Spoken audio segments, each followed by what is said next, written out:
FRC, qui est l'Association française de la relation client, a le plaisir d'organiser 24 heures de la relation client pour mettre en avant la richesse de ces métiers de la relation client qui sont méconnus, qui sont décriés. Alors les 24 heures de la relation client ne pourraient pas s'organiser, ne pourraient pas voir le jour sans le partenaire Randstad, qui est aujourd'hui celui qui est à nos côtés, je dirais, à la fois pour apporter du contenu à travers un baromètre, mais aussi pour nous permettre d'organiser, de valoriser les métiers de la relation client.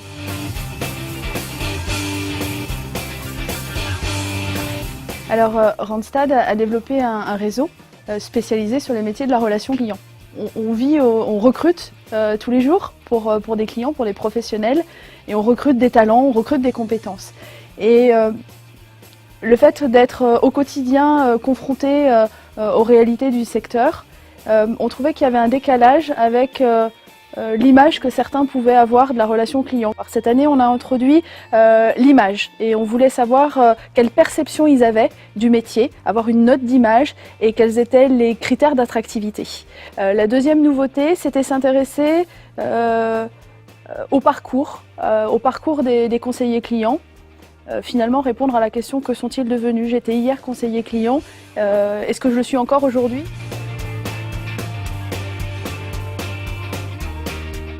L'année dernière, 2 tiers de femmes qui ont répondu, un tiers de messieurs. Dans notre échantillon, on n'a que 10% de moins de 25 ans.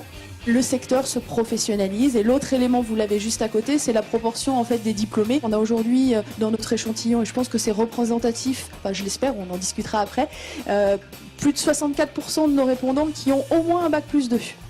Et c'est en progression par rapport à l'année dernière. On a plus 3 points par rapport à l'année dernière sur cet item-là. Les secteurs habituels, classiques, on n'a pas de surprise. Et 39% nous ont dit: j'ai accédé à ce poste, au poste que j'occupe aujourd'hui ou celui que j'occupais hier, via une agence d'emploi. C'est un secteur ouvert aux jeunes, c'est un secteur formateur, c'est intense, mais ça, je pense que c'est des éléments aussi très très positifs, cette ouverture aux jeunes, ce côté formateur. Le plus gros tiers, les personnes travaillent sur une fonction commerciale, un service client, donc ils ont capitalisé sur ce qu'ils ont appris. Un bon quart est parti sur des métiers de fonction support liés au secrétariat, à l'assistanat. Il y a un mouvement qui est évident.